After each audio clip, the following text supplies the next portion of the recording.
ولد العلا بكماله، كشف الدجى بجماله، حسنت جميع خصاله، فصلوا عليه وآله. اللهم صل على محمد وآل محمد. مساء الخير، شلونكم بنات؟ شو أخباركم؟ إن شاء الله تكونوا بخير وصحة وعافية. اليوم جيتكم بفيديو جديد روتين. هو شوفوا هنا أنا جاي أسقي بالحديقة، أتمنى يعجبكم. لا تنسون ضغط اللايك والاشتراك. راح أخليكم شوية تستمتعون بالفيديو وأرجع وياكم.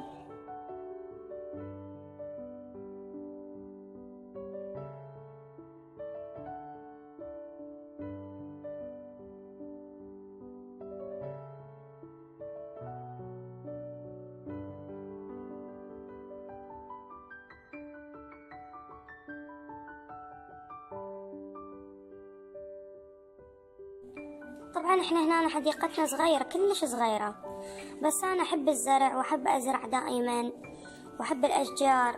شقد جبت اشجار وهاي بس ما جاي تعيش لان الشمس ما تلوحها. هنا اليوم غدانا مرقة شبزي، طبعا على طريقتي، كل واحد يسوي مرقة الشبزي على طريقته. هنا انا بديت احمس بيها شوية بدون زيت في البداية، اشوف انها تلجع اضيف لها شوية ماي.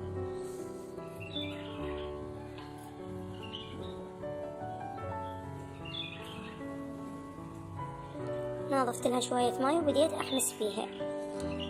الشبزي طبعا أهم شي بيه الحمس، يعني ريحته تطلع بالحمس، تصير طعمه طيب وثخينة كلها بالحمس. إذا مو حمسة زين تطلع المرقة مالته مو طيبة.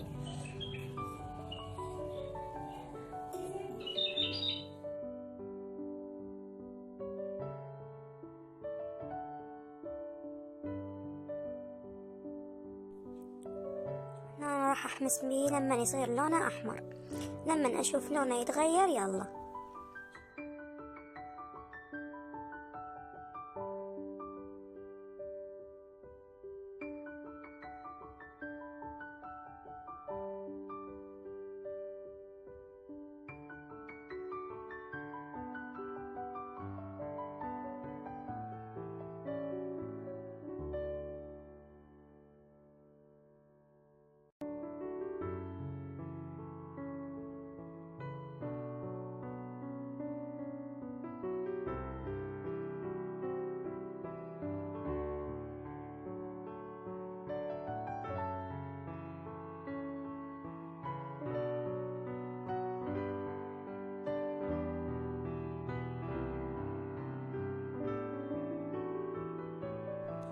شفتها بدأ يتغير لونه، راح أضيف عليه نوم بصرة حتى تصير ريحته طيبة.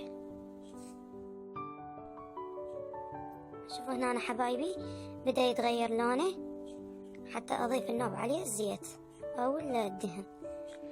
إذا عندكم شحم همين تحبون تحمسونه بالشحم تحمسونه بالشحم أحسن وأطيب، وبعد حسب ذوق الواحد. شوف هنا أنا ضفت الدهن، راح أقلبه شوية، تالي أضيف اللحم عليه.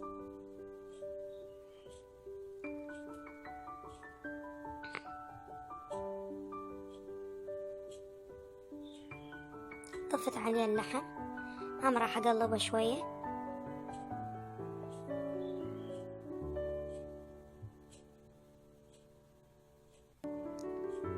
هنا بضيف عليه اللوبة، أو تضيفون المعجون هنا ويا حمس اللحم، يصير بطريقتين، يعني ويا حمس اللحم والشبزي، أو ورا ما تضيفون اللوبة عادي.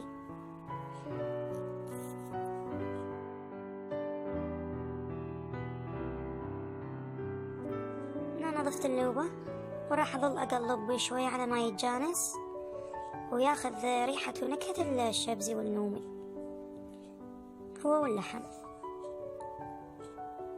راح أبدأ أضيف المعجون. طبعا كمية المعجون لازم تصير زايدة عن كمية المعجون بباقي المرقات هنا بالشبزي، لأن الشبزي لازم يصير لونه شوية غامق، ما إلا السواد هيك يعني.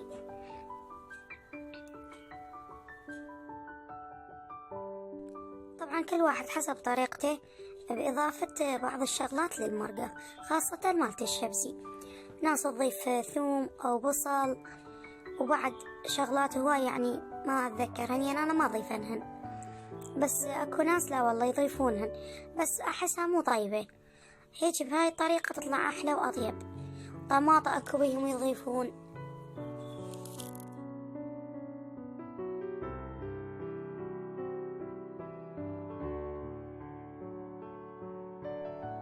بعد ما حمست شوية ضفت لها الماء، والماء نضيفه بالتدريج حسب الثخن مالتها، شلون تريدون ثخنها، ثخينة خفيفة. وإذا صارت خفيفة يعني عادي تخلونها وقت زايد على الطباخ لحد ما تقرب. احنا نسميها هنا بالبصرة تقرب. صارت طبعا كلش طيبة وحلوة، والجهال كلش يحبونها. طبعا نطبخ وياها تمن أبيض. شوفي هنا بدأت تفور عندنا والريحة لا تقاوم. بنتي اجت من برا تقول لي ماما ريحة الشبزي مالتش بالشارع. هنا بدأت تفور، راح نضيف عليها خاشوقة ملح لأنها استوت، ونطفى عليها. شوفوا هاي الوجه مالتها شلون صاير مثل الأسود، يعني محموسة زين وطيبة طلعت. هنا راح نصب غدا، راح نصب غدا. قلت لكم تمن أبيض نحب نطبخ وياها، ما نطبخ بيه تمن لا شعرية ولا أحمر.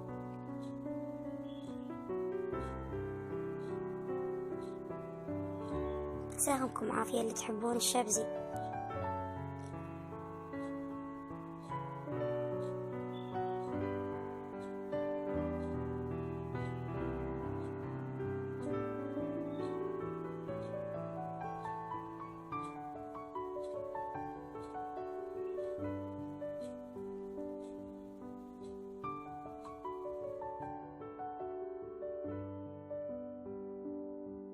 طبعا ما ننسى الحكاكة. شوف الحكة مالت التمن طيبة. هاي خيرات الله، هذا غداني. ساهمكم العافية.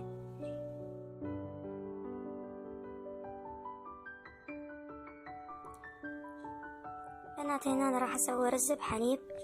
نغسل التمن، تمن كمية تمن بسمتي عادي أي تمن، نغسله مرتين ثلاثة لما يصير الماي ماله أبيض، وننقعه بماي حار مدة ساعتين ثلاثة. طبعا الرز بحليب هاي على طريقتي، اكو ناس تسميه محلبي، اكو ناس تسميه بحث، بعد كل واحد وتسميته وطريقته. هنا نقعته ومر على تنقيعه تقريبا ساعتين ونص او ساعتين. راح اصفيه واخليه على النار واضيف له ماي حار جديد.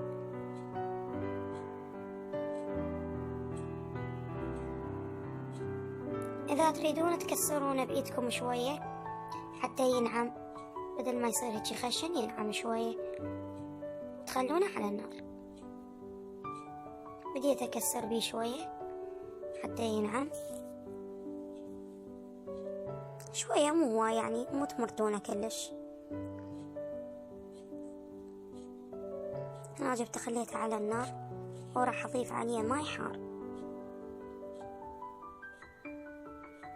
طبعا الماء الحار يغطيه ويكون ويزيد عليه ب4 أصابع أو أكثر، لأن كل ما يستوي كل ما يزيد تطلع المادة النشوية اللي بيه ويزيد.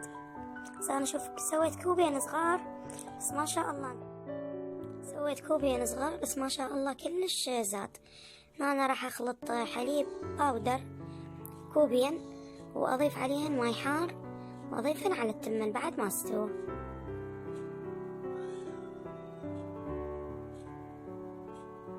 ضفت الماي الحار خلطته، راح أضيفه على التمن. شوفوني شايف الماي ماله كلش. وهنا أنا بعد الكوب الثاني لازم تسوين الحليب ثخين، يعني من ترفعينه شوية بالخشوقة يبين.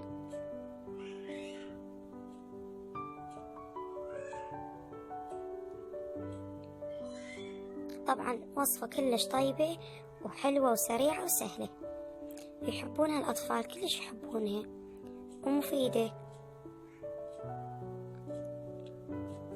راح أضيف عنها، وإذا تحبون تضيفون ماي بعد هم ضيفوا حسب الثخن اللي تردونه انتم.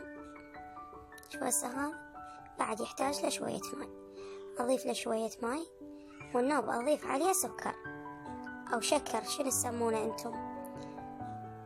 شوف ضفت عليه شوية ماي، كوب ثالث تقريبا، صار 3 أكواب ضفت عليه، وراح اضيف عليه السكر، ضفت عليه تقريبا كوبين سكر حسب الحلا اللي تردونه انتم. احنا ما نحبه حالي كلش. اذا تريدون تضيفون طعم مثل ماي ورد، طعم الشكليت، طعم جوز الهند، براحتكم، بس انا احسه هيجي اطيب. مرة سويته بالماي الورد حسيته ما هو طيب، مرة بطعم الشكليت، مرة بطعم مرة سويته بطعم جوز الهند بس هم مو طيب. شوفوا هنا استوى وكمل وصار طبعا لا يقاوم، ريحته تجنن والله، ما ضفت عليه اي طعم ولا اي ريحة، بس ريحته ما شاء الله وطعمه كلش طيب. تريدون تزينونه بعد بكيفكم، جوز، فستق، سمسم، دارسين، اي شي. انا خليت جوز وسمسم. انا جهال ما يحبونه اي شي، ما يحبون جهالي.